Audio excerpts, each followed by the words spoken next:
Your son made me pregnant. Excuse me? Pay $30,000 as alimony. When I picked up the restaurant's phone, I was told that with a young woman's voice suddenly. She was utterly one-sided in the conversation and not even giving her name. I completely underestimated. That must be a prank call. So I never expected that this call would lead to such a mess. My name is Melissa Brown. This may sound self-flattering, but I run a popular restaurant somewhere in New York City. We have been featured on national television and in magazines, and thanks to that, almost every seat for lunch and dinner is booked every day. However, because of being famous, nuisance calls and aggressive sales pitches increased. So I got quite sloppy with this call because I thought it was just another prank. But when I was told over the phone to my restaurant that got pregnant, I was actually taken aback, and I could hardly understand what she was saying. I do have a son, but the thought of him getting someone pregnant seemed absurd. Yet this prank call with its shocking accusations intrigued me. I decided to listen to her story for a bit, out of fun. I had an abortion. What are you going to do about the wounds on my body and soul? Pay for the surgery too. First off, if I may ask who I am speaking to, even when dealing with prank calls, one of the challenges of the service industry is having to respond politely. It would be a nuisance if our conversation were recorded and exaggerated with false information being spread around. I'm a customer at your restaurant. Is that the first thing you have to say to me after your son hurt me? Your family lacks both common sense and compassion. I find it hard to believe my son would do such a thing. My staff in the kitchen and at the counter glance over at me as they sense this isn't a usual dinner reservation call. I smiled and waved at them to make them feel safe and assuring them that everything is all right. Your son assaulted me on a dark street. And you recognized him in the dark? Of course.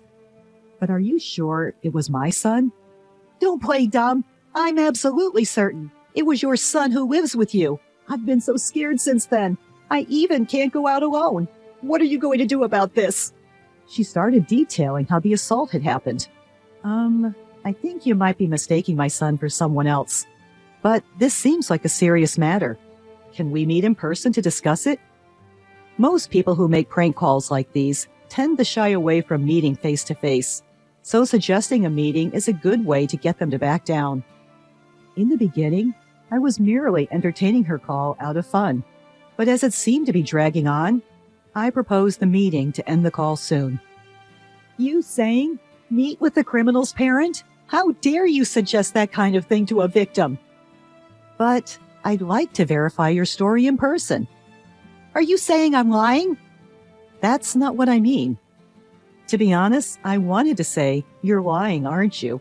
But I held back. Then she started berating me and saying, I can't believe a person like you is a business owner. Why don't we meet and talk about this anyway? No matter how many times I suggested it, she continually refused to meet. I see. So what do you want me to do? Pay me alimony, $30,000. But it's a case of mistaken identity anyways. And also, I can't afford such a large amount of money. You can pay. I know your business is thriving. Pay it or I'll sue you. Even though my business is thriving, it's just a small place, and $30,000 is a large amount of money, and I don't even intend to pay. Are you sure you want to involve the police? I don't mind.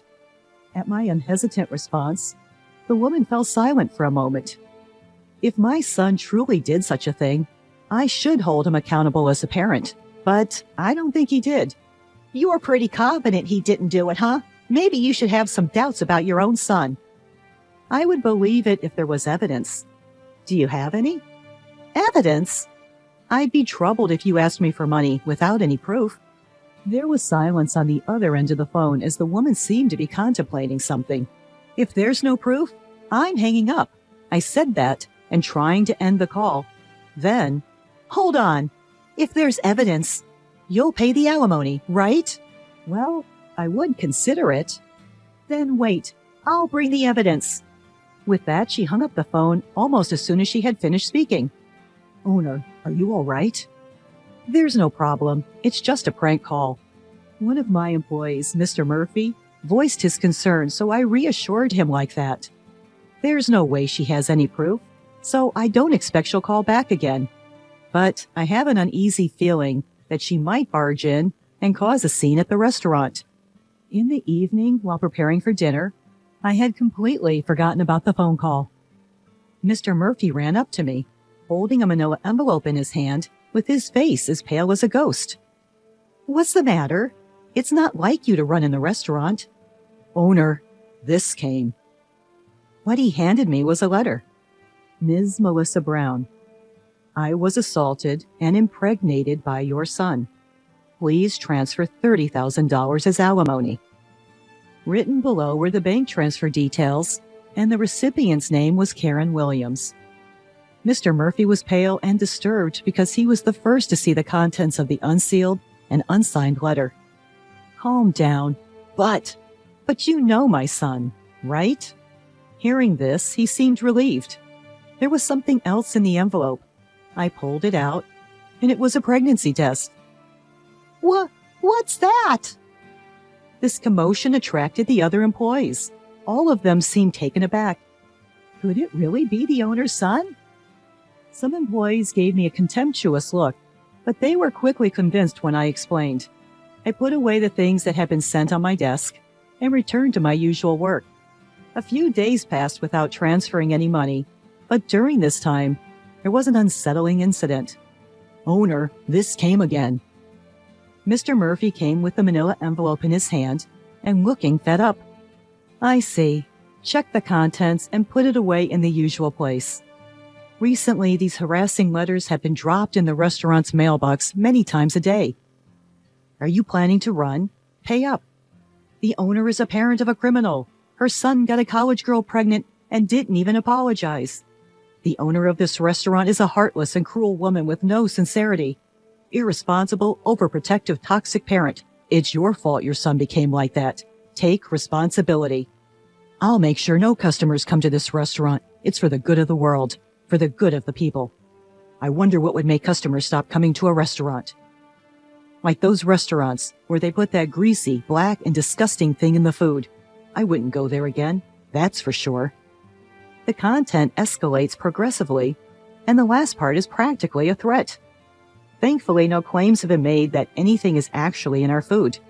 But the constant anxiety that we might be set up is exhausting. Amid all this, something caught my attention. Well, again, a vacant seat increased at lunch. The number of customers was just gradually decreasing. Yes, it's unusual. Today, we even had 2 tables empty. My thoughts went out to the poor ingredients waiting to be prepared in the kitchen. "Owner!" I looked up at Mr. Murphy's call to see him heading my way with his laptop. "Look at this review site." On the laptop screen, the latest reviews were filled with harsh, slanderous comments. Bad customer service. They don't listen to the customers, especially the owner, who seems to be getting full of herself after appearing on TV and in magazines. The food is getting worse. The soup taste was way more plain than the last time I visited. I saw an employee drop a piece of meat before grilling and sneak it back. Every single day, poor reviews were posted, causing our star rating to plummet. I realized that I was shaking with anger. It's unacceptable. Why should this restaurant, which we've worked so hard to build with the intention of pleasing our customers, be wounded by such baseless accusations? Are the preparations progressing? An unfamiliarly low and cold voice involuntarily slipped from my mouth. Yes, they're almost completed. Upon hearing Mr. Murphy's response, I couldn't help but smirk. It's been a week since we discovered the slanderous comments on the review site. Since then, the number of customers has continued to dwindle. When I stepped out into the dining area, Mr. Anderson, a regular, was sitting at the counter next to a young woman. "Mr. Anderson, thank you, as always." "It's tough for you lately, Melissa." When I greeted him, Mr. Anderson offered me words of consolation. Well, this job is my lifeline. I smiled and replied. Mr. Anderson shook his head sympathetically then. "You're strong, especially considering your son's predicament, but don't lose hope. I'm on your side, Melissa. We'll support your son as he atones for his actions. What? I was taken aback and couldn't understand what he was talking about. Well, I noticed this place is quieter than usual, so I was wondering what happened. Then this young lady here kindly showed me a webpage about this restaurant. With that, he gestured towards the pretty woman in her early 20s sitting next to him. I really feel for you. I love this place, so I thought I'd come here more often to help out in any way I can. Come to think of it, I recalled seeing this girl in the restaurant quite frequently recently. Excuse me, but what's written here is a misunderstanding. The regulars here were wondering why the place has been so empty recently, so I explained it to them. What? I doubted my own ears and trying to make sense of what she was saying. I mean, it isn't sad not to know the truth. Besides, I thought the owner would be happy to know that people like me and Mr. Anderson still come to this place. You've been spreading online rumors, which we're not even sure of, to our patrons? I unintentionally raised my voice, forgetting all about formality. Wow, it's scary. The internet says the owner is a terrible person, and I thought it wasn't true, but it seems you really are like the parent of a man who assaulted women. I suggest that you should apologize if you think you did something wrong. She twisted away from me. Her movements were as if she expected me to punch her, even though I had not raised a hand. Miss, that's not a nice way to talk. Melissa's probably tired from all the things happening. Mr. Anderson defended me, but that wasn't the point. I was about to explain that the fundamental issue was different. Then suddenly her bag fell from the back of her chair. It must have moved while she was twisting and turning. Despite my simmering rage towards her, my service industry instinct kicked in, and I moved to pick up her bag. But then I saw it. Karen Williams? The name written on the student ID card that had fallen out stopped me in my tracks. No worries, I'll pick it up myself. She hurriedly got off her chair to pick up her bag and ID, but I got there first. Hey, give it back! But it wasn't a mistake. That name was the one on that letter with a pregnancy test, which wouldn't even serve as evidence of anything. So it was you. I've been looking for you, Karen Williams. Ah, I must have swapped it with the friends by mistake. I'm not Karen. Your face and the one on the ID are the same. Interesting. So you're a student at Central College? No, I'm telling you, you're mistaken. Beside her, who started being flustered, Mr. Anderson was clearly puzzled and having no idea what was going on. I'm going to sue you. My words spoken in front of a few scattered patrons caused everyone in the bar to turn around. What? What did I do? I believe you're the one who knows really well what you did. Since we're all here, why don't we let everyone hear? I looked around the bar. It was mostly filled with regulars. While it's nice to have regulars, it meant that almost no new customers were coming in. I couldn't help but feel furious about this young woman disrupting our business. Let me start. Are you the one who called claiming my son assaulted you and impregnated you, demanding alimony? I glared at her and pressing her for an answer. Yes, that's me. I'm the one your son assaulted. Seeing that there was no way to deny it anymore, she admitted it surprisingly readily. What?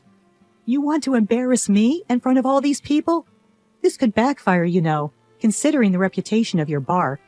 She crossed her arms defiantly and completely brazen. Her attitude only served to fuel my anger further. Mr. Murphy, bring everything over. I instructed him to hurry up and bring me a laptop from the store's office, along with a stack of envelopes and documents that could be about 4 inches high. Was it you who kept sending harassing letters to the store over and over again? I read some of the letters in a loud voice so that other customers in the store can hear. Pay up or run. This owner is a criminal's parent. Her son impregnates a college girl and doesn't even apologize. Poor souls being forced to eat food from this woman's restaurant. I'm sure I'm going to make customers not come to the store. It's for the greater good. Some were covering their mouths at the harsh words among the regulars who heard the content. This is completely threatening. There's no evidence that I sent this letter. Maybe some outsider who heard the rumors sent it just for fun. As she was desperately making excuses, I silently opened my laptop and presented her with the screen of another review site. Some of you here may have seen this, the defamation on this review site. You did this too, right? I'm saying, where is the evidence? Are you all right in the head? Evidence. You seem to love evidence so much, even though the one you presented is such a mess. I showed the first received letter and the pregnancy test to Mr. Anderson, who was nearby. This is the pregnancy test she brought as evidence. What do you think? Isn't this red line just a marker?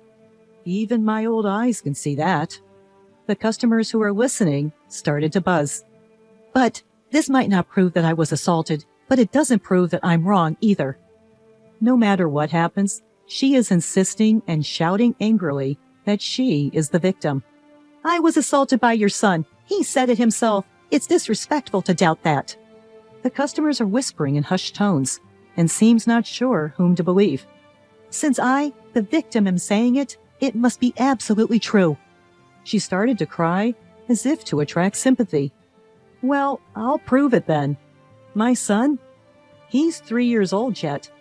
Upon hearing this decisive fact, she let out a small, "What?" as if deflated.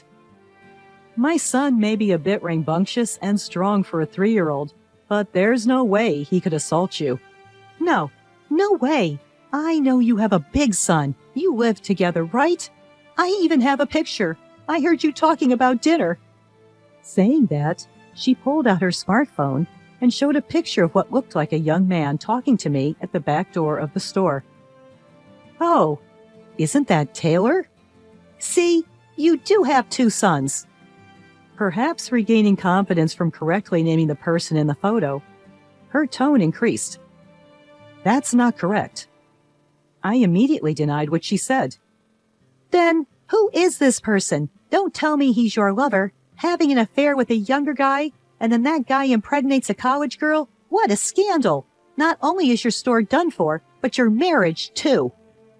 To her triumphant words, I revealed something. This person, this is my niece. Your niece? Yes, and actually it's a girl.